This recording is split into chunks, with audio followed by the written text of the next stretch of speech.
figure skaters for more than 60 years. He was also one of the men who selected the location for the first ski jump in Lake Placid. So he spans the modern history of the town and the sport. His most famous pupil was my colleague in commentary these days, Dick Button. They're old and good friends. Gus, you're 81 years old and you've taught skating for 60 years. And in that time you've taught more world and Olympic champions than anybody else in the history of skating. Among them, Barbara Ann Scott, myself, Hayes Jenkins, David Jenkins, the Jelineks, Tenley Albright, John Curry, Dorothy Hamill. The list goes on. Was there one common element among all of these skaters? They have one common element: dedication and tremendous anxiety to become a champion, including yourself, Dick. What you went through, it's hard to describe today. The agony, the stress on a human body, which you showed me.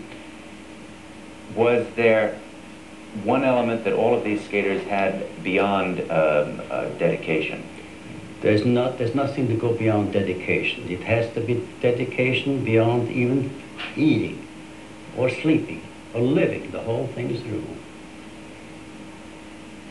Gus, one of the most controversial areas in skating is the judging, because it's subjective. What do you think about that? I think the judges, as far as they're concerned, is quite fair. It depends on whom they have to judge and how good they have to judge. If a skater or any athlete becomes outstanding in his field, he has always been judged right. There's a lot of griping about judging, but I've never agreed with that.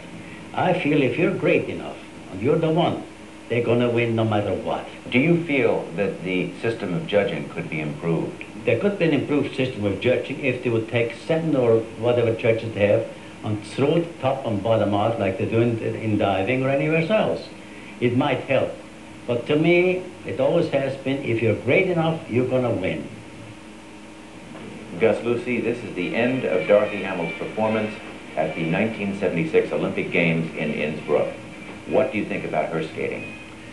I'm extremely fond of her skating because it's athletic and it's flowing.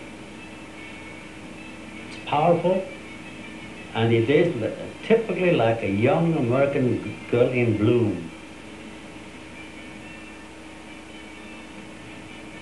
And of course, that's that famous Hamill camel, and the back there is the trademark of one Gustave Lussi, teacher extraordinaire.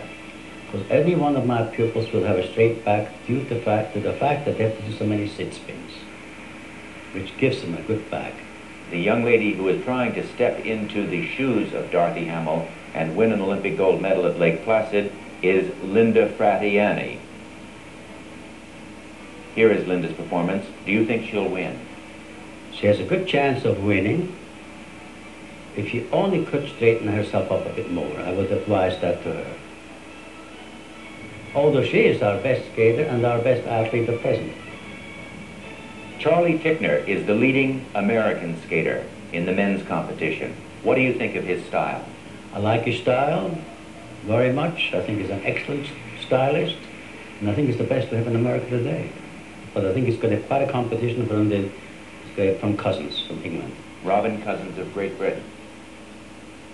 Gustave Lussi, Ty Babylonia, and Randy Gardner. What about them? I like them very much. They're very smooth, but I personally like to see more guts and speed and discipline. They are very beautiful, the way the proper pop-ups used to be. Although they became champions, but I still feel, I hope they win for our sake.